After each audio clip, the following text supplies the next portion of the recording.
자, 오늘 제 3과에서 3과.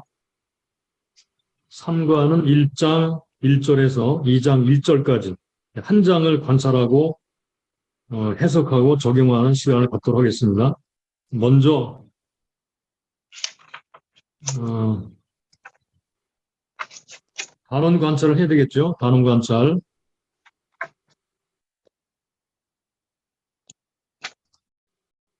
1장을 관찰하도록 하겠습니다.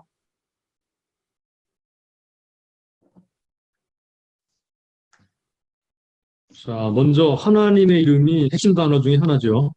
예, 가장 중요한 단어입니다. 그래서 하나님의 이름 짧으니까 우리가 함께 살펴보고 표시해 나가도록 하겠습니다. 여러분들 교재 보시고 교재 단원 관찰 도표에다가 함께 표시하면서 본문을 보도록 하시죠. 1절 우시아와 요담과 아하스와 히스기야가 이어 유다 왕이 된 시대 곧 요아스의 아들 여로보암이 이스라엘 왕이 된 시대에 구엘의 아들 호세아기만 여호와의 말씀이다. 여기 여호와의 말씀이라. 여호와께서 비로소 호세아로 말씀하시니라. 여호와께서 호세아에게 이르시되 너는 가서 음란한 아내를 취하여 음란한 자식을 낳아라. 이 나라가 여호와를 크게 떠나 크게 행음함이니라. 이에 저가 가서 디블라임의 딸 고멜을 취하였더니 저가 잉태하여 아들을 낳음에 여호와께서 호세아에게 이르시되 그 이름을 이스라엘이라 하라. 조금 후에 내가 이스라엘의 여기 내가 하나님이죠. 이스라엘의 피를 예후의 집에 갚으며 이스라엘 족속의 나라를 폐할 것임이니라. 그날에 내가 내가 이스라엘 골짜기에서 이스라엘의 활을 꺾으리라 하시니라.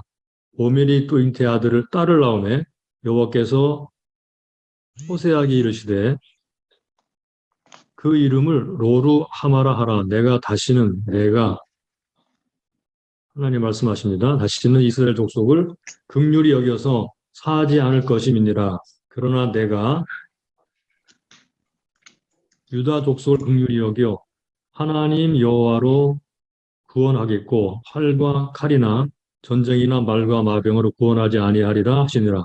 고멜이 로루하마를 젖댄 후에 또 잉태의 아들을 낳음에 여호와께서 이르시되 그 이름을 로암이라 하라. 너희는 내 백성이 아니요 나는 너희 하나님이 되지 아니할 것임이니라.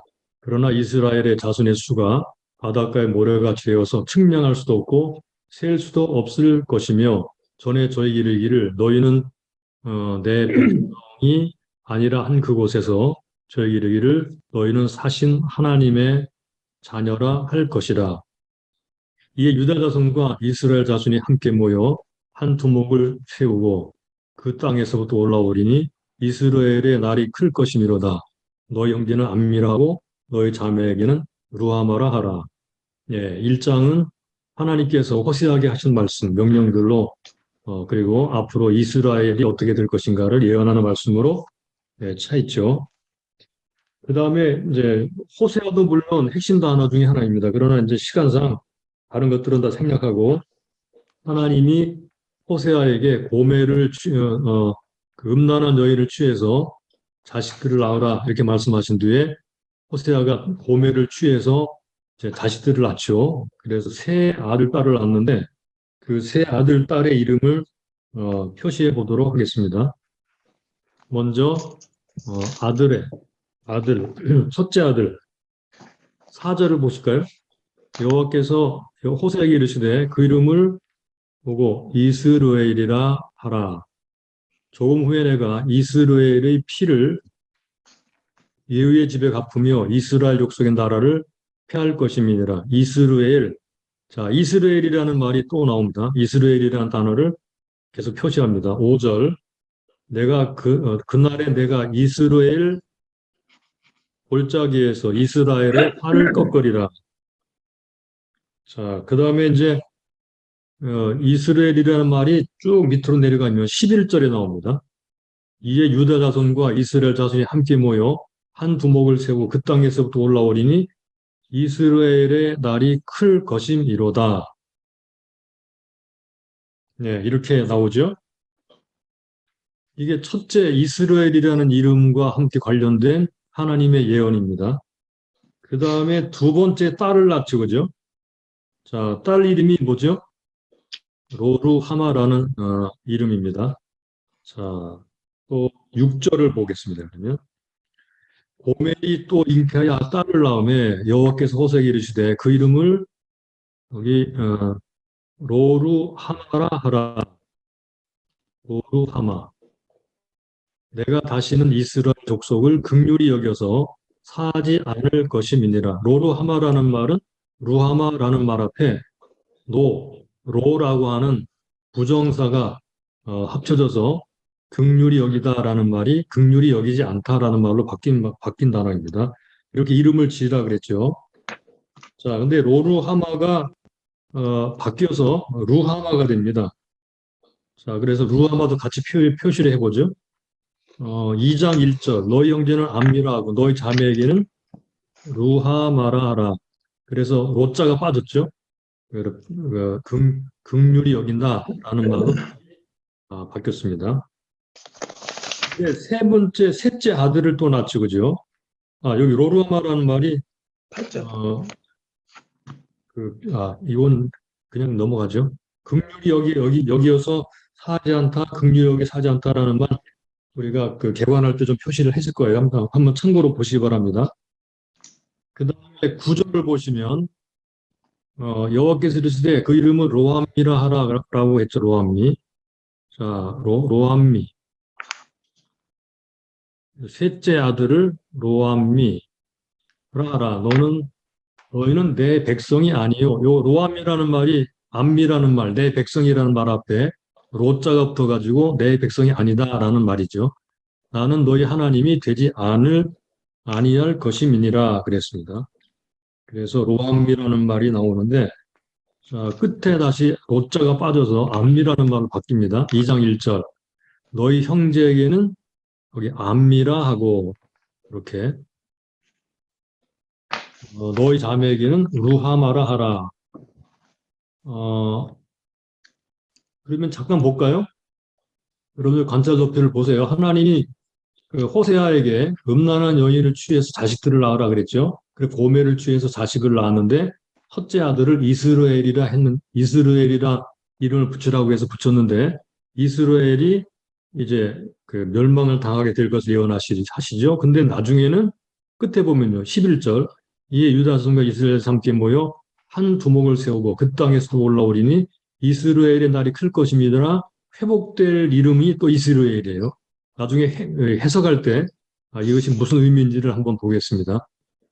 또 둘째 딸을 낳아서 로루하마라는 이름을 붙였는데 긍휼히 여기지 않겠다는 말이죠. 그런데 하나님이 나중에는 루하마, 긍휼히 여기다라는 말로 이제 바꿔주십니다. 그래서 이스라엘이 회복될 것을 말씀하시죠. 셋째 아들을 낳았는데 이름을 로함미라 하라고 그랬죠. 내 백성이 아니다 그랬는데 나중에는 이스라엘이 회복된 뒤에 그들의 이름이 암미, 내 백성이라고 회복될 것을 말씀하십니다. 그러므로 1장 1절에서 2장 1절까지는요. 이렇게 하나님이 그들의 음란, 그들이 하나님을 떠난 것에 대한 심판으로 말씀하시다가 나중에는 회복될 것을 예언하시는 말씀으로 되어 있습니다. 자, 그러면 두 번째 문제로 넘어갑니다. 두 번째. 자, 2번 수사적 표현. 뭐 대조는 뭐 다 잘하시니까 금방 알 수 있죠, 그죠? 이스라엘이 이스라엘로 됩니다. 그래서 이스라엘과 이스라엘 똑같은 말이 전혀 다른 의미가 된다는 것이 대조가 되고요. 또 로루하마가 루하마가 되죠. 대조가 되죠. 로함미가 암미가 됩니다. 대조가 되죠. 이런 게 대조입니다. 자, 이런 것들은 다 아시니까 넘어가고요. 3번 구조적 표현. 자, 구조적 표현을 보겠습니다.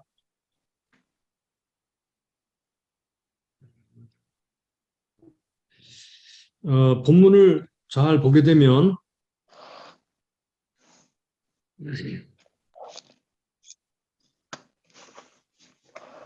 지난 건데 안 지웠네요. 잠깐 지우고.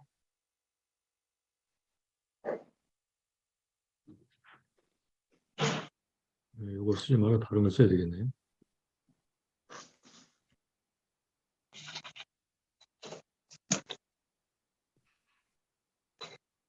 자, 구조적 표현을 보시면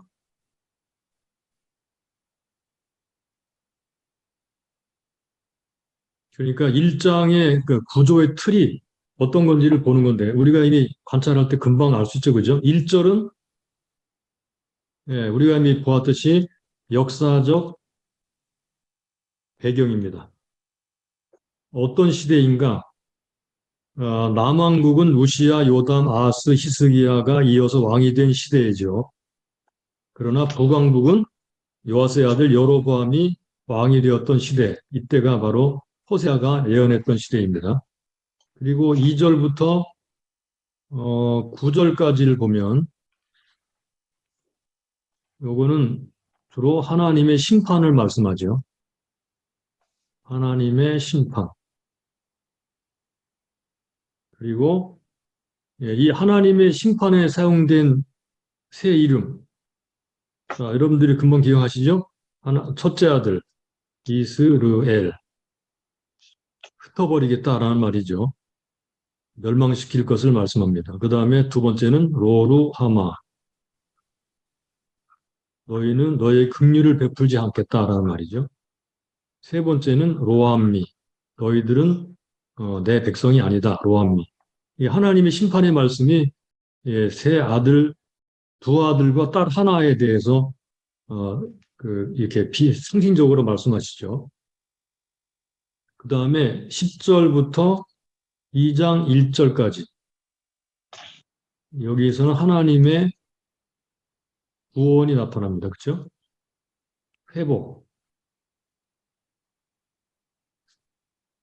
자, 회복을 상징적으로 보여주는 새 이름. 하나는 이스라엘. 또 이스라엘이 되겠다라고 했죠. 그래서 여기 요 심판을 선언하는 이스라엘과 회복을 선언하는 이스라엘이 어떻게 달라졌는가 하는 것을 해석할 때 한번 함께 살펴보도록 하겠습니다. 기억해 두시고요. 로루하마가 변해서 뭐가 되죠? 루하마. 그리고 로암미가 변해서 암미. 요게 1장 1절부터 2장 1절까지의 구조입니다. 이런 틀을 우리가 금방 알 수 있으니까 이것은 뭐 별로 그렇게 까다롭지 않지요. 자, 요 세 가지를 여러분들이 기억하시고 그 다음에 4번에 그 괄호 네 번째 관점 나오죠. 관점. 관점.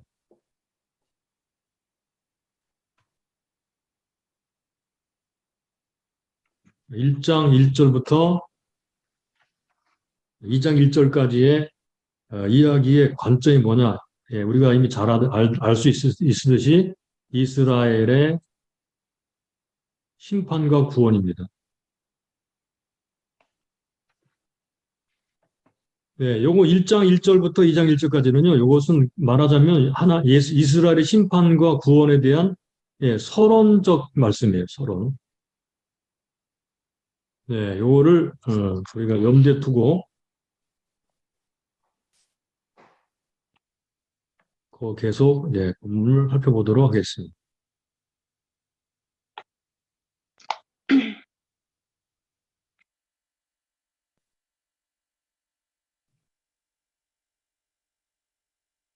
요게 지우는 방식이 바뀌어져 가지고 좀 복잡해서 지난번에 한꺼번에 지웠었는데 자기들 마음대로 스스로 다 바꿔놔요, 그렇게. 자, 그러면 이제 6번으로 넘어가겠습니다. 6번. 1장 1절부터 2장 1절까지의 제목, 단원 제목과 단락 제목, 단원 제목, 1장의 제목, 호세아의 결혼과 이스라엘. 1장 1장 1절부터 2장 1절까지. 자, 요거의 제목은 호세아의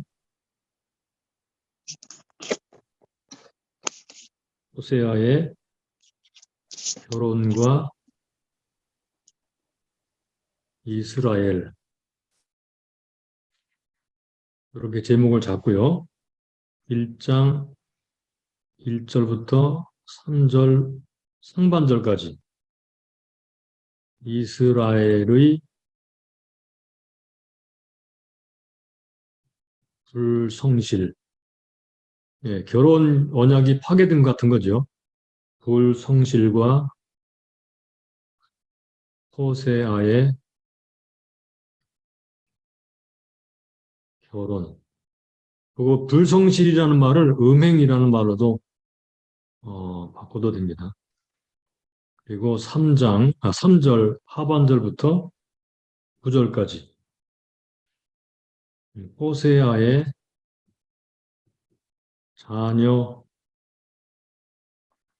자녀들과 이스라엘에 대한 심판.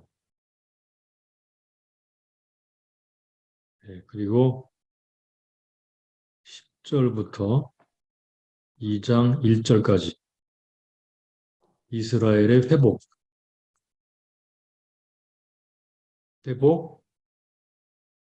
또는 구원. 네, 이렇게 정하면 되겠습니다. 요거 단락 제목을 잘 기억해 두시죠. 호세아의 결혼과 이스라엘 두 가지가 서로 대비가 되죠. 그리고 첫째는 이스라엘의 음행과 호세아의 결혼 두 가지가 대비가 되죠. 두 번째 9절까지 호세아의 자녀들과 이스라엘의 심판 서로 대비가 되죠. 10절부터 2장 1절까지 이스라엘의 회복. 이렇게 기억해 보세요. 회복할 때 새 이름 이스르엘 여기 기억해 두세요. 그다음에 로루하마가 아니고 루하마. 로가 아닙니다. 루하마. 그다음에 암미. 이렇게. 이게 키가 막 볼줄 않네. 네. 루하마, 암미. 자, 이렇게 제목을 정해 놓았습니다. 그러면 이제 해석에 들어가도록 하겠습니다.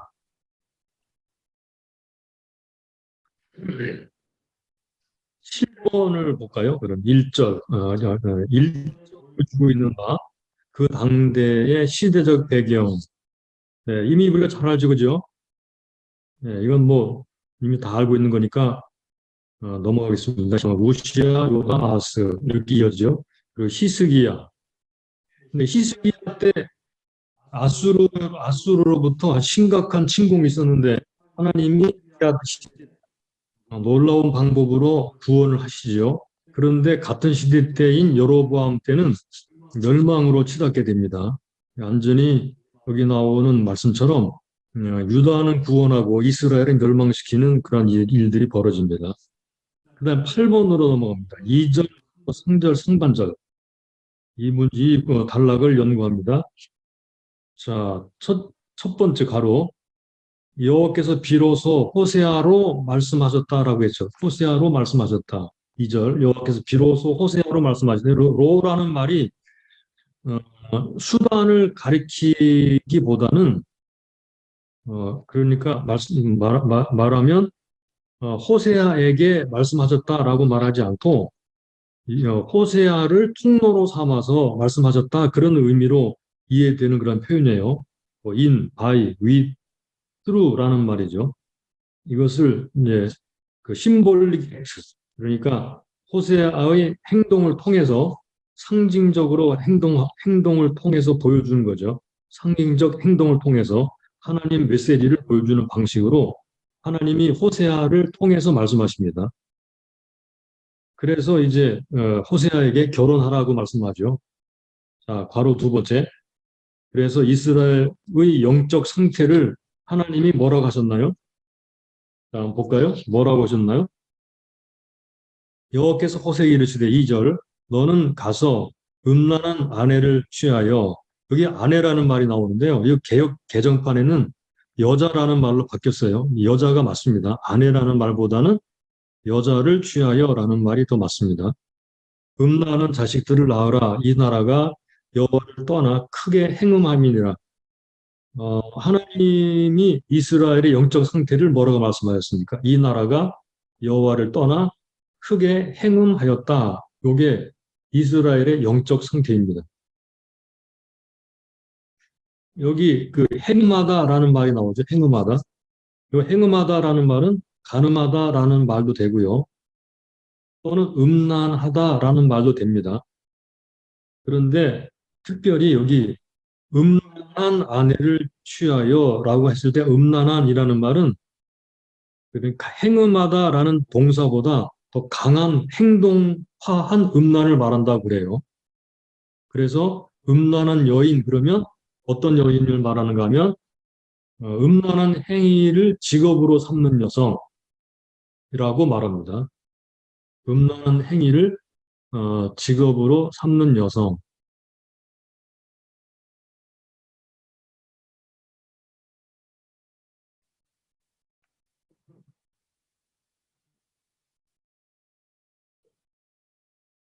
음란한 행위를 직업으로 삼는 여성. 뭐 보통 말하면 뭐 창녀 그런 거죠, 그죠?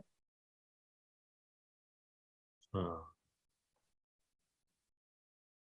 이게 한꺼번에 확 지울 수 있는 방법이 있어야 되는데 이 프로그램이 그렇게 해서 그런 부분에서는 좋지 않은 것 같아요.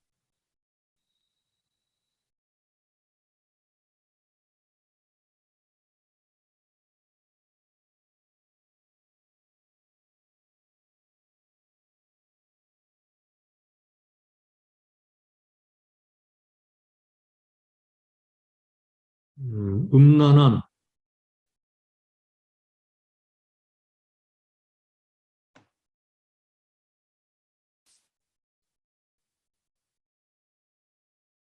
여자. 요 음란한 여자는 뭐 창기, 직업적, 직업으로 삼는 여자, 음란한 행위를 직업으로 삼는 여자. 같은 어원에서 출발했는데 행음하다라는 동사보다 음란한이라고 하는 증언이라는 말은 동사보다 더 강한 행동한 음란을 말한다라고 그렇게 해석을 합니다. 자, 어떤 여자인지 우리가 대충 알겠죠, 그죠? 그 여자의 이름이 누구인가 하면 고멜이라는 사람입니다. 고멜. 이 고멜이라는 말의 어원은 끝이라는 말이라고 해요. 끝. 그래서 또 끝이 됐다라는 말로 해석합니다. 끝이 됐다. 이제 끝이다. 뭐 그런 말이죠. 고멜. 음란한 여인의 이름이 고멜인데 그러니까 음란의 결과는 결국은 끝이다라는 의미로 이해할 수가 있게 될 거예요. 자, 그렇다면 우리가 이미 본문에서 잘 알 수 있듯이 좀 더 정리를 해보자면 하나님께서 그러면 왜 이 고멜이라는 여인을 음란한 여인을 맞아서 결혼을 하라고 했는가? 바로 세 번째 문제를 잠깐 보죠. 왜 명령하셨을까? 이 명령을 간단하게 제가 정리를 했으니까 함께 보시도록 하겠습니다.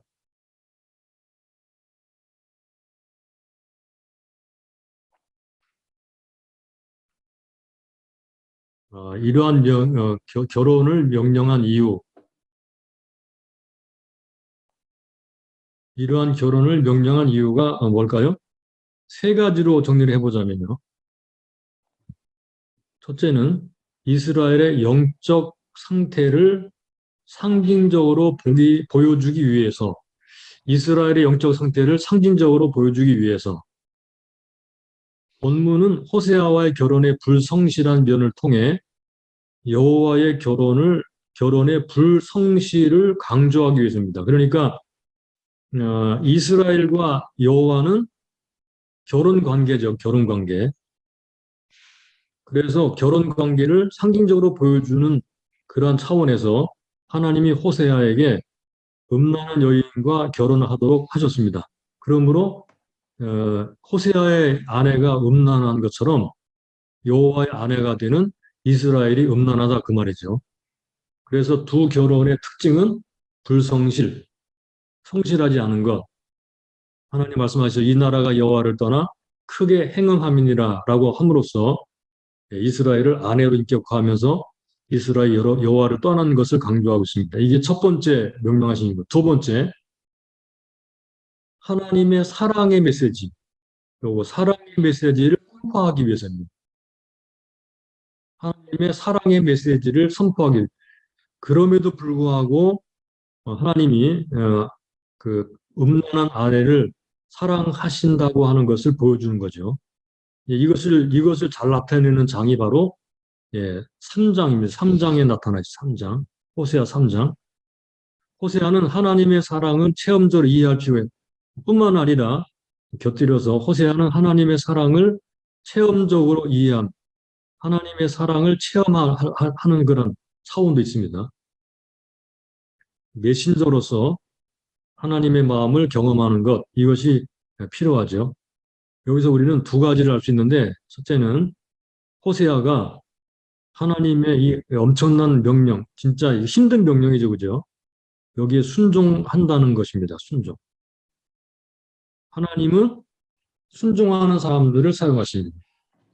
하나님이 호세아의 순종을 통해 이스라엘에게 대한 하나님의 사랑의 메시지, 처음에는 이제 심판의 메시지와 사랑의 메시지를 선포하게 되죠.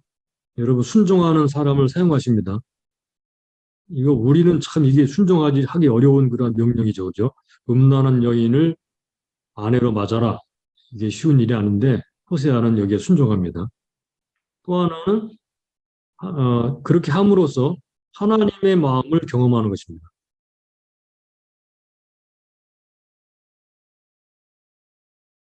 하나님의 마음을 경험하는 것. 이 하나님의 사랑의 메시지를 선포함에 있어서 이 두 가지가 반드시 함께 포함되어 있어야 된다는 것을 알려주고 있죠. 우리는 그냥 호세아서가 하나님의 사랑을 나타낸다라고만 알고 있는데, 물론 맞습니다. 그런데 그 배후에 이 하나님의 사랑의 메시지를 선포하는 이 선지자, 호세아 선지자가 있다는 것을 염두에 둬야 될 거예요. 하나님의 사랑의 메시지를 선포하는데 사용된 선지자가 어떻게 그 엄청난 하나님의 명령을 순종했으며 그렇게 함으로써 하나님의 마음을 경험하게 됐는가. 그러므로 하나님의 마음으로 이스라엘을 향해서 하나님의 사랑의 메시지를 선포하고 안타까움을 드러냈다는 거예요. 오늘날도 마찬가지라고 생각이 됩니다. 오늘날도 호세아처럼 하나님의 메시지를 전하는 사람들이 하나님께 순종하고 하나님의 마음을 가지고 한다는 것, 선포한다는 것 반드시 필요한 부분이라고 믿습니다. 여러분들 염두에 두시면 좋겠어요. 세 번째는요. 그렇게 함으로써 음란한 여인을 취해서 결혼하라라고 말씀함으로써 이스라엘이 얼마나 심각하게 타락했는가라는 것을 보여주는 거예요. 얼마나 심각하게 타락해서 하나님을 떠났는가, 행음하는가라는 것을 보여줍니다. 자, 우리 여기서 생각할 부분이 있는데요. 하나님과 우리와의 관계. 하나님과 우리와의 관계.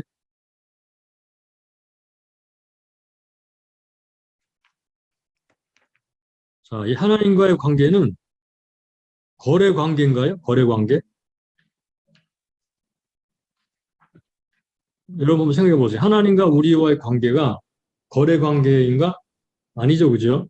호세아서를 통해서 분명히 알 수 있듯이 하나님과 우리와의 관계는 결혼 관계입니다. 결혼 관계. 다른 말로 말하면 언약 관계입니다. 언약 관계. 거래 관계, 주고받고 내가 뭐 이렇게 해줄 테니까 하나님 나 이렇게 해주시오. 뭐 이런 식으로 기도할 때 보통 뭐 그런 식으로 기도하는 사람들이 가끔 있죠. 그런데 그렇게 거래하는 관계가 아니고 남편과 아내 또는 하나님과 그의 백성 이렇게 결혼도 언약이죠. 언약 관계라는 것입니다. 이것을 꼭 기억하시기 바랍니다. 믿음은 이 언약 관계를 유지하는 아주 중요한 기초인데 이 믿음에 성실하지 않으면 언약 관계, 결혼 관계가 깨지죠. 이 언약 관계, 결혼 관계에 있어서 그 신뢰가 아주 중요한데 신뢰, 믿음, 신뢰와 믿음이 깨지면 언약이나 결혼 관계는 깨지는 것이니까 하나님과의 관계는 믿음으로 성실한 믿음, 신실한 믿음으로 표현된다는 것입니다. 이절을 다시 보시면요. 여호와께서 비로소 호세아 말씀하시니라 여호와께서 세게 이르시되 너는 가서 음란한 아내를 취하여 음란 이 나라가 여호와를 떠나 크게 행함이니라. 이 나라라는 말 안에 이 교회가 또는 뭐 이 사람이 하는 말로 넣어서 읽어보게 되면 너무나 엄청난 그런 메시지가 된다는 것도 우리가 알 수가 있을 것입니다.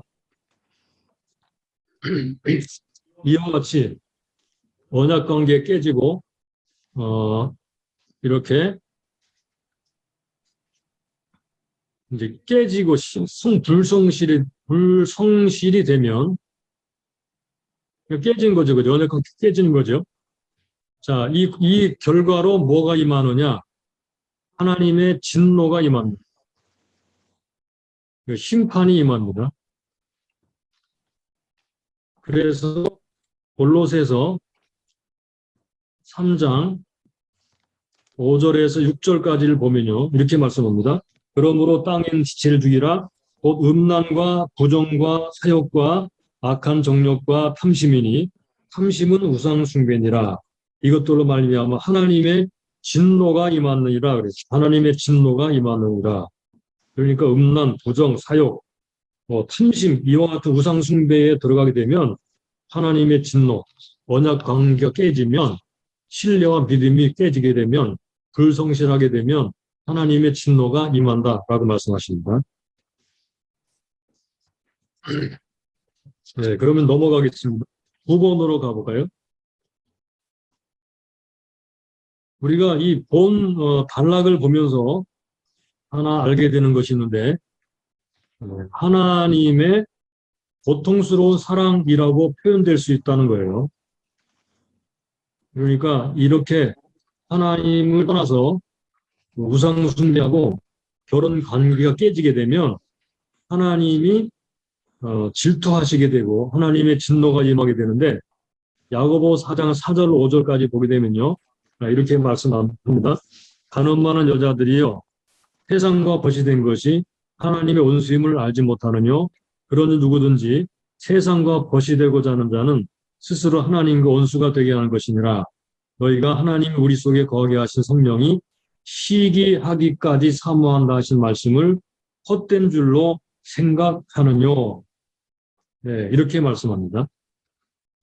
그러니까 결혼 관계가 깨지게 되면 결혼 관계를 깨뜨린 상대에 대한 마음이 엄청나게 고통스럽죠, 그죠? 마찬가지로 하나님도 그러하시다는 거예요. 자, 우리가 이것을 알았으면 좋겠습니다. 자, 그 다음에 3절부터 9절까지를 보겠습니다. 여기에 하나님의 심판에 대한 예언 세 가지가 나오죠. 이스라엘, 그 다음에 로로하마, 그 다음에 로암이라는 말입니다. 이 세 가지 단어와 함께 하나님의 예언을 참고해 보도록 하겠습니다. 자, 10번으로 가겠습니다. 10번. 이스라엘에 대한 연구. 이스라엘.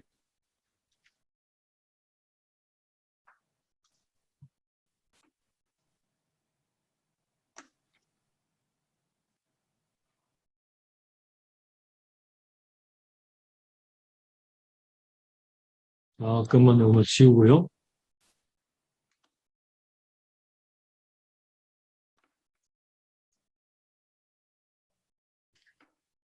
이게 참, 지우는 게 다 불편하게 돼 있어가지고. 네, 됐습니다. 이스루엘. 자, 하나님이 호세아에게 이제 음란한 여인을 취해서 아내를 삼으라라고 해서 첫째 아들을 낳았는데, 하나님이 그 이름을, 예, 지라고 그랬지, 이스루엘. 자, 우리가 이 이스라엘이라는 단어를 꼭 기억을 했으면 좋겠습니다. 요 이스라엘이라는 말은 자라라는 말이 어근이고 이 자라라는 말에서 온 거거든요. 이렇게 생긴 건데 이렇게네요. 요게 아니고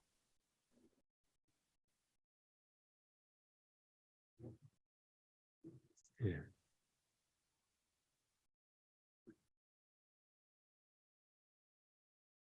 요겁니다. 자라.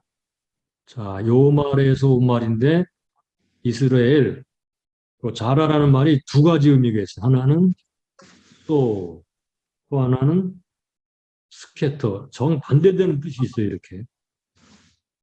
요거는 이제 심다라는 말이죠. 심다. 그거는 네, 흩어버리다.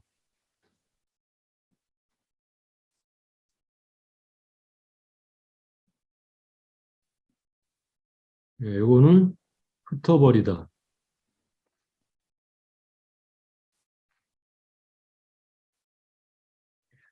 그래서 이스르엘 해서 하나님이 심다, 하나님이 흩어버리다, 흩으시다라는 뜻입니다. 하나님이 흩으시다, 하나님이 심다라는 말이거든요. 그런데 여기서는 뭐라고 말씀하셨나요? 4절 여호와께서 호세에 이르시되 그 이름을 이스라엘이라 하라. 조금 후에 내가 이스라엘의 피를 예후의 집에 갚으며 이스라엘 족속의 나라를 패할 것임이니라.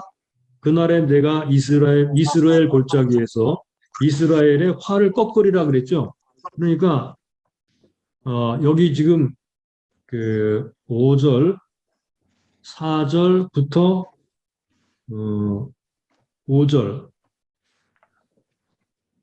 여기에서의 의미는 요것입니다. 흩어버리다라는 뜻입니다. 여기 4절부터 5절까지의 이스라엘의 뜻은 흩어버리다라는 뜻입니다. 흩어버리다. 그래 하나님이 흩으시다라는 말이죠. 하나님이 그들의 음행에 대해서 심판하실 것을 말씀하는 단어로 이스라엘이라는 단어가 사용되는데 나중에 끝에 가서는요. 똑같은 이스라엘이 어떤 단어로 사용되느냐 하면 보고 심다라는 단어로 사용됩니다. 심다. 먼저 여러분 알아두세요. 똑같은 이스라엘이라는 단어가 두 가지 뜻이 있는데 하나는 흩어버리다, 하나는 심다라는 뜻인데요. 이 똑같은 단어를 앞에서는 흩어버리다라는 뜻으로 사용됐고 끝에서는 심다라는 단어로 사용됐다는 거예요. 똑같은 단어인데 서로 의미가 다르죠. 의미가 다르다는 것을 꼭 기억해 두시고 여기 호세아서를 해석하시기를 바랍니다. 하나님이 흩으시다. 그래서 어떻게 흩으시느냐? 본문에 나와 있죠, 그죠? 이스라엘 그 이스라엘 피를 예후의 집에 갚으며 이스라엘 족속의 나라를 폐할 것임이니라. 내가 이스라엘 골짜기에서 이스라엘의 활을 꺾으리라. 먼저 나오는 게 예후의 집에 갚는다. 예후라는 말이 나오죠. 여러분들이 가진 교재 10번의 가로 2번 거기 보면 이제 예후가 어떤 일을 했는가를 보여주는 참고 구절을 길게 수록을 해놨는데요. 간단히 말하면요. 어떤 일이 이스라엘에서 벌어졌는가?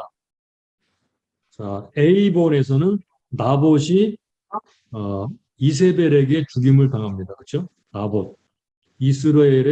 이스라엘에서 나봇이 죽음을 당하죠. 그리고 의로운 피가 흘려지죠. 그 다음에 열왕기하 8장부터 10장까지에서는요. 자, 21절을 보실까? 거기에는 예후가 드디어 반란을 일으켜서 왕 요람을 이스라엘에서 죽입니다. 나봇이 죽은 그 장소에서 또 죽이죠. 그리고 도망가는 아하시야를 죽입니다. 그냥 죽임을 당한 사람 이름만 기록을 해두세요. 예, A번 열왕기하 21장 1절 이하에서는 나봇이 죽임을 당하고요. 열왕기하 8장 10장에서는 요람이 먼저 죽고 그 다음에 아하시야 왕, 남왕국의 유다 왕인 아하시야가 죽임을 당합니다.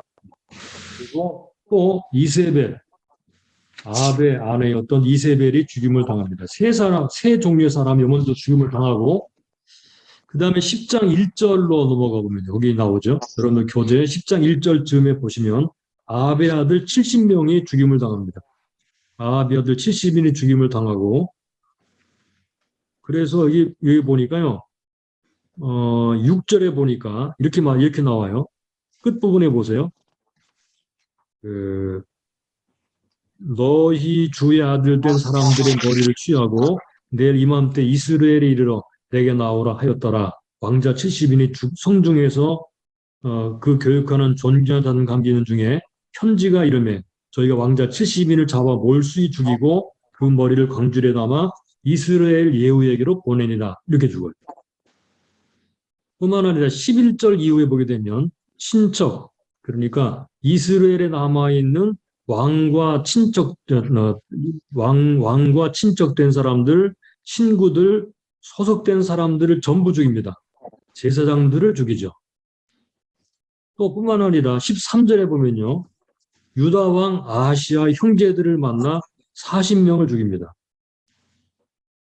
40명을 죽이고요. 그리고 19절 이하를 보면요. 거기는 바알 제사장을 전부 다 죽입니다. 그러니까 예후의 그 반란이 어마어마한 사람들을 다 죽이고 싹 쓸어버린다는 것을 알 수 있게 되죠. 그래서 이제 하나님이 이와 같은 예후가 한 그 행동이 하나님에게서부터 시작은 됐긴 했지만 너무나 오버한 부분이 있지 않아 없어요. 엄청난 피를 흘리게 되죠. 4대까지만 왕가가 지속되겠다라는 예언이 열왕기하 15장에 나옵니다. 그리고 그의 그 후손된 호세아가 그 반역이 계속 일어난 다음에 마지막은 호세아가 왕이 됐을 때, 자, 가로 3번에 보게 되면 드디어 아수르 왕 살만에셀에게 후기야 9년에 멸망을 당하게 됩니다. 이게 이제 전체 흐름이에요. 그래서 여기 이스르엘이라는 아들의 이름을 상징을 통해서 보여주는 이스라엘의 심판, 이스라엘의 멸망을 우리가 여기서 볼 수 있습니다. 이스라엘은 그래서 이스라엘의 멸망을 보여주는 것입니다. 이스라엘의 멸망.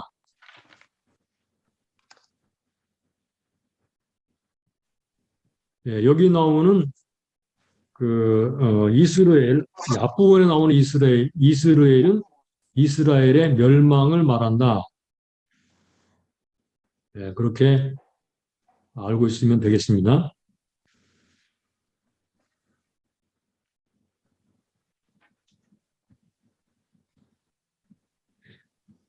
자, 그리고 그 다음에 11번으로 넘어갑니다. 두 번째와 세 번째, 로루하마라는 말과 로함미를 통해서 또 하나님 뭘 예언하시는가?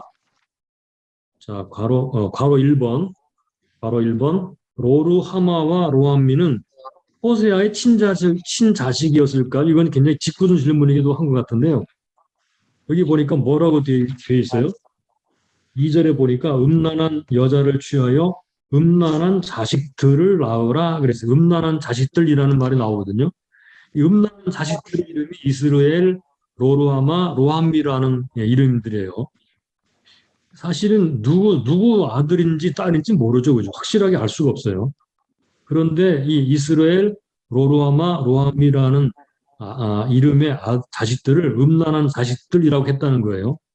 음란한 자식들이라고 하는 말을 통해 그 자식들이 어머니의 특성을 나타낸다라고 보고 있어요. 어머니의 특성, 즉 고멜의 특성이죠. 즉 다시 말하면 이 세 아들, 딸은 이스라엘의 특성과 그 종말을 드러내려고 한다는 것입니다. 이스라엘의 특성과 그 종말. 자, 이스루엘, 그다음에 로루하마, 로암미. 요 세 아들, 딸의 이름은 이스라엘의 특성입니다. 특성과 심판을 나타내려고 이름을 지었고, 음란한 자식들이라고 그 이름을 붙였습니다. 자, 그렇다면 가로 두 번째, 로루하마와 로암이라는 말의 의미, 자녀들이 상징해 주는 것들을 다시 한번 살펴보도록 하겠습니다. 로루하마. 자, 로루하마라는 말은 이미 우리가 잘 알고 있듯이 루하마라는 말 앞에 로라는 말이 붙어 있는 거죠. 긍휼히 여기지 않다라는 뜻입니다. 하나님이 우리를 긍휼히 여기지 않으면 어떤 일이 벌어지나요?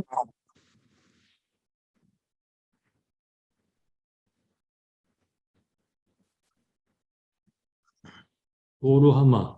긍휼히 여기지 않다라는 말이죠. 근데 하나님이 긍휼히 여기지 않으면 어떤 일이 벌어지나요? 이 심판이 임합니다. 그래서 긍휼이라는 말은요, 긍휼, 이것은 우리가 반드시 받아야 될 것을 받지 않는 것이라고 하는 개념이 들어있어요. 긍휼이라는 말 속에는요, 우리가 반드시 받아야 될 것을 받지 않는 것, 우리가 반드시 받아야 될 게 뭐죠? 그 심판이죠. 네, 우리는 모든 사람이 다 죄인이기 때문에 우리는 하나님의 심판을 받아야 마땅합니다. 그런 우리에게 하나님은 긍휼을 부어주십니다. 그래서 심판을 받지 않습니다. 심판을 받지 않습니다. 이게 긍휼이에요. 그런데 하나님이 이스라엘에게 긍휼히 여기지 아니하겠다라고 말씀했기 때문에 뭐가 일어나죠? 심판이 일어납니다. 예, 그렇습니다. 자, 이 부분을 우리가 제가 만든 어, 강의안을 좀 보면서 설명을 하는 게 여러분들에게 좀 도움이 될 것 같네요.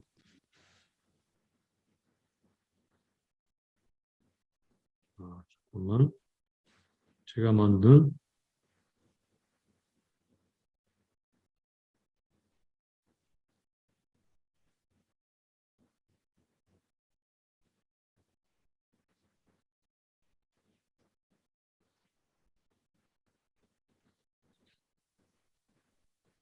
자, 여기 보게 되면요. 로루하마, 여기 긍휼히 여기지 않다라는 말이라 했죠. 긍휼히 여기지 않다. 루하마라는 말은 특별히 아버지가 그 아들에게 사랑, 불쌍히 여기는 마음에 사용됐고, 하나님께서 그 백성에 베푸시는 사랑 또는 긍휼을 의미하는데 사용됐습니다. 아버지가 아들에게, 하나님이 그 백성들에게 긍휼히 여긴다는 의미로 사용됐고요. 하나님께서는 6절에 이 여기서 용서하지 않을 것이다. 예, 용서하지 않고 아까 말씀드린 것처럼 이렇게 용서하지 않으면 뭐가 일어나죠? 예, 심판입니다. 그러나 여기 그러나라는 말이 나오죠. 유다 족속은 긍휼히 여겨서 요 하나님 여호와로 구원하겠고 활, 칼, 전쟁, 말, 마병으로 구원하지 않을 것입니다. 언제 이런 일이 벌어졌나요? 히스기야 때 일어납니다. 여러분 히스기야 때 하나님께 그 아수르 왕의 편지를 들고 들어가서 기도한 거 기억나시죠? 이사야가 그때 말씀합니다. 하나님이 구원하신다고. 그대로 된 것입니다. 자, 여기서 하나님의 긍휼은 두 가지를 우리가 가져다 주는 것을 알 수 있는데, 첫째는 하나님의 용서입니다. 용서. 용서라는 것은 긍휼의 결과입니다. 또 하나는 용서하고 난 뒤에 하나님은 구원하십니다. 구원은 하나님께 있습니다.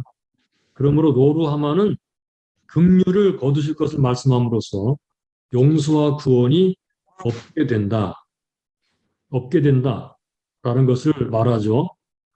만일 하나님의 긍휼이 거두어지면 우리들에게 어떤 일이 일어날 것인가?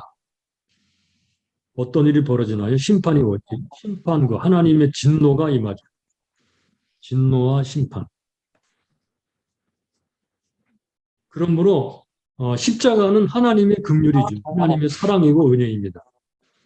그래서 하나님의 진노와 심판이 십자가에 부어졌고 우리는 그 반대로 긍휼과 은혜를 입게 된 것입니다. 지금 이 로루하마라는 말이 그들에게 얼마나 끔찍한 말이었는지를 우리가 알아야 될 거예요. 하나님의 진노와 심판이 임한다라고 하는 말입니다. 그 다음에 이제 세 번째 나오는 단어 로암미라는 말입니다. 로암미. 이미 우리가 알고 있듯이 로암미는 여기 로암미라는 말이 합쳐져서 내 백성이 아니다라는 뜻인데 암미라는 말, 요거 내 백성이다라는 말은요 언약 용어입니다. 언약 용어. 나는 너희 하나님이 되고 너희는 내 백성이 되리다라고 할 때는 항상 언약이 나와요. 그래서 너희가 내 백성이 아니다라는 말은 언약이 깨졌다는 걸 말하는 것입니다. 그러니까 언약 안에 거하지 않는 그들은 더 이상 하나님의 구별된 백성이 되지 못한다. 이 청천벽력 같은 말씀이에요. 더 이상 언약 백성이 아니다. 여기서 구절에서 나는이라는 말이 아노키라는 말로 강조된 말을 사용했어요. 강조하는 그런 단어로 쓰였거든요. 그러니까 하나님은 더 이상 그들을 하나님 백성이 아닌 사람들로 취급하겠다라고 말씀하는 거예요. 넌 더 이상 하나님과는 관계없는 백성이 된다. 끔찍한 얘기죠, 그죠? 그러니까 로루하마, 로암미, 이스라엘 이 세 단어가 끔찍하고 청천벽력 같은 말씀인지 우리가 알 수 있어요. 이 첫 번째 서론적인 그런 이 1장에 나오는 이 단어들이 굉장히 중요하다는 말입니다. 어떤 사람들의 이런 일이 벌어졌다고요? 신실하지 않은 신실하지 않은 백성. 뭐에? 언약에 또는 결혼에 신실하지 않은 백성. 그래 이거 신실하지 않은 백성을 다른 말로 음행했다 또는 음란하다 이렇게 표현하죠. 또는 우상 숭배한다 이렇게 표현합니다.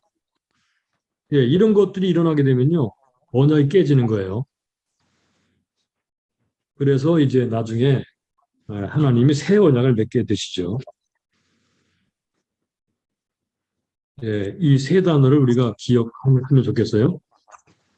그런데 다시 한번 괄호 3번으로 넘어가면 좀 전에 말씀드렸던 1장 7절 하나님께서는 유다 족속에 대해서는 말씀하시죠. 그러나 내가 유다 족속을 긍휼히 여기겠다.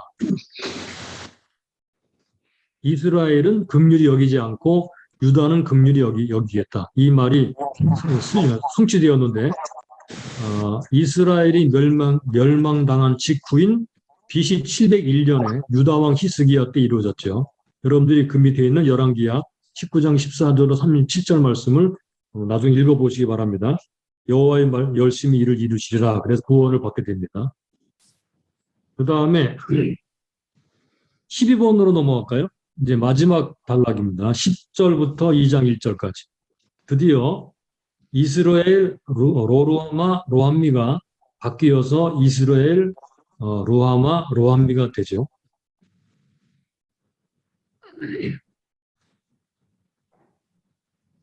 자, 12번 이야기도 함께 살펴보겠습니다.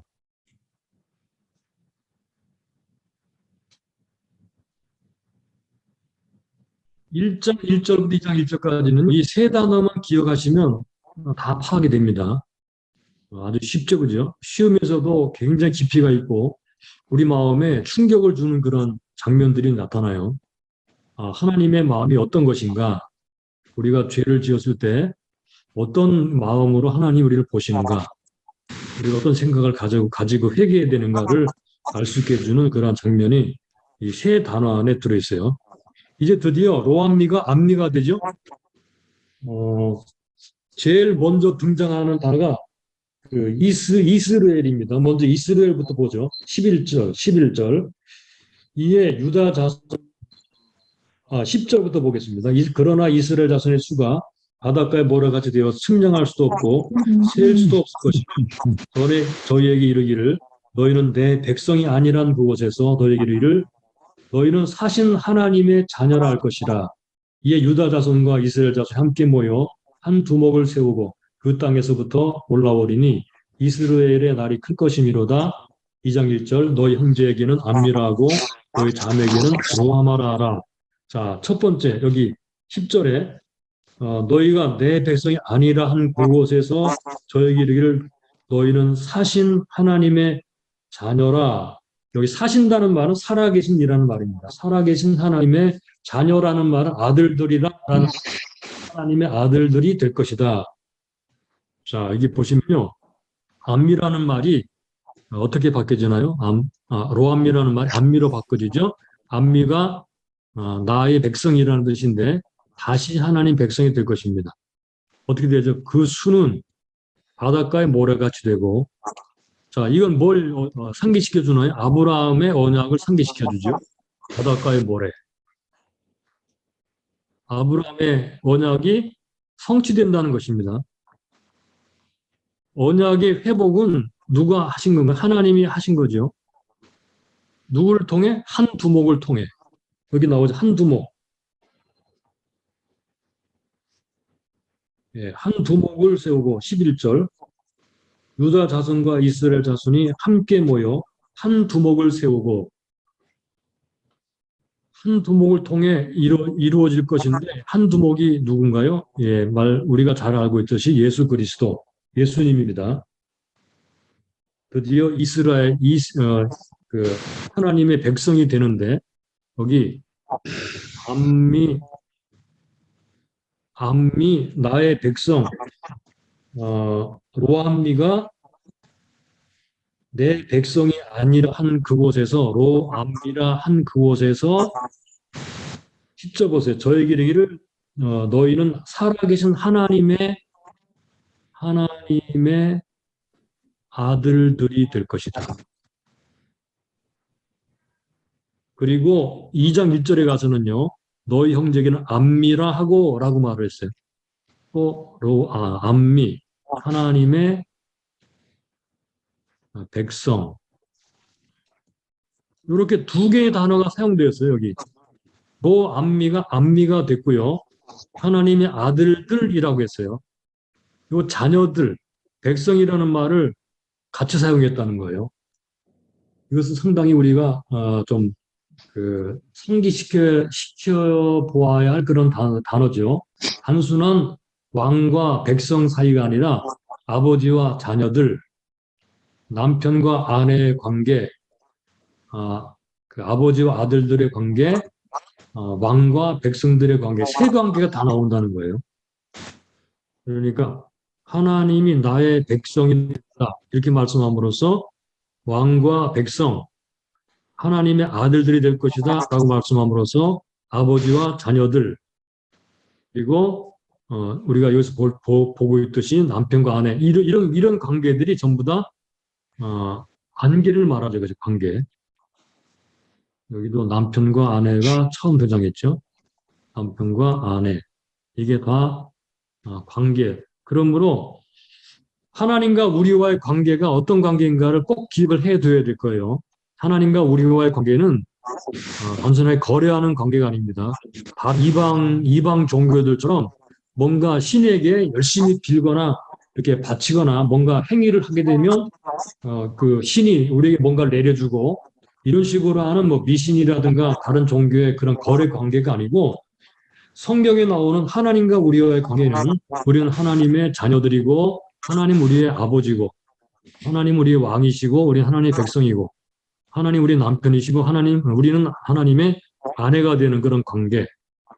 이 관계를 알미라라고 말을 합니다. 그래서 호세아서에 하나님을 아는 지식할 때 이 지식이 바로 이 관계를 통해 아는 거예요. 여러분 꼭 기억해 주시기 바랍니다. 자, 그래서 암미가 됐죠. 그죠? 하나님이 구원하신다는 말이에요. 한 두목을 통해서. 그 다음에 이스라엘이라는 말이 또 등장합니다. 이스라엘. 자, 11절 이에 유다 자손과 이스라엘 자손이 함께 모여 한 두목을 세우고 그 땅에서부터 올라오니 이스라엘의 날이 클 것임이라. 자, 여기 이스라엘. 자, 이스라엘의 날이 클 것이다 그랬죠? 이스라엘은 두 가지가 있다 그랬죠. 그죠? 하나는 심다라는 뜻이, 하나는 스케터라는 뜻이 있다 그랬죠. 이 스케터라는 말은 앞부분에 사용된 말이고, 여기서는 심다라는 의미로 사용됐어요. 심다.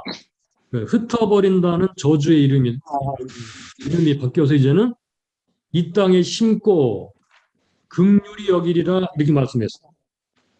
그래, 심다라는 말로 사용됐어요. 2장 23절에 보시면 이렇게 말합니다. 2장 23절을 한번 볼까요? 내가 나를 위하여 이 땅에 심고 긍휼히 여김을 받지 못하였던 자를 긍휼히 여기며 내 백성이 아니었던 자에게 향하여 이르기를 너희는 내 백성이라 하리니 저희는 이르기를 주는 내 하나님이시라 하리라. 이 3절이 한꺼번에도 등장하죠.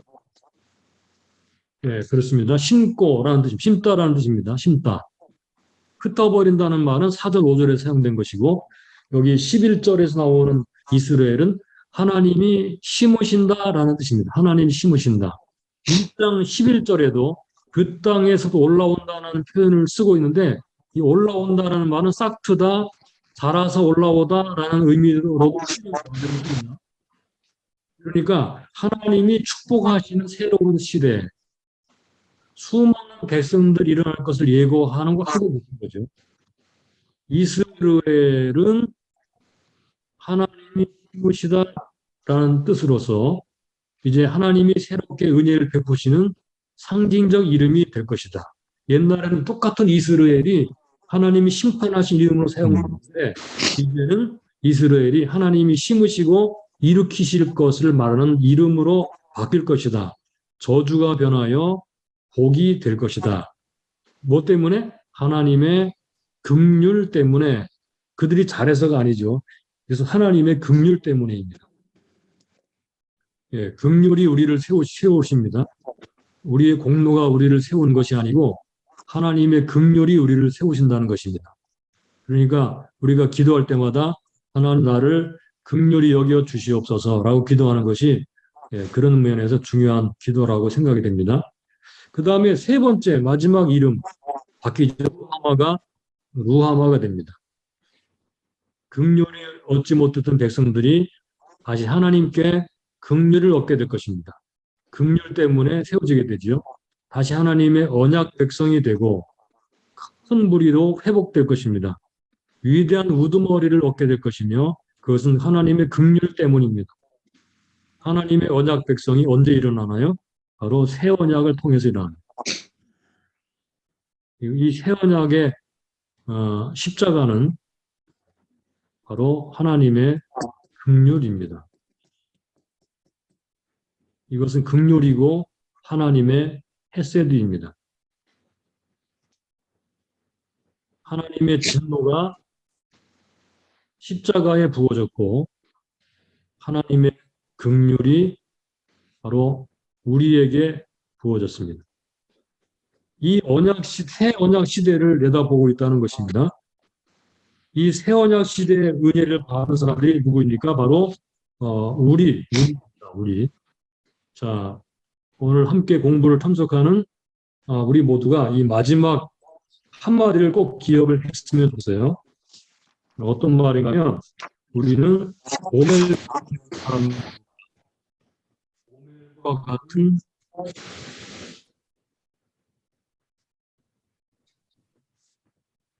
우리를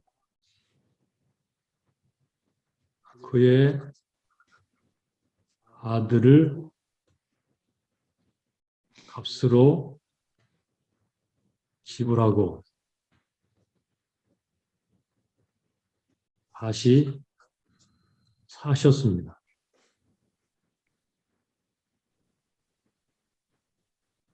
여기에 구속 또는 속량이라는 말이죠. 예, 이건 십자가죠, 그죠? 요거는 이미 죽었던 우리죠, 그죠?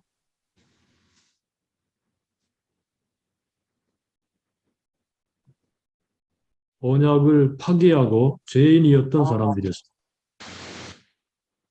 자, 오멜과 같은 우리를 그의 아들을 값으로 지불하고 아들의 생명이죠. 십자가로 우리를 다시 쓰셨습니다.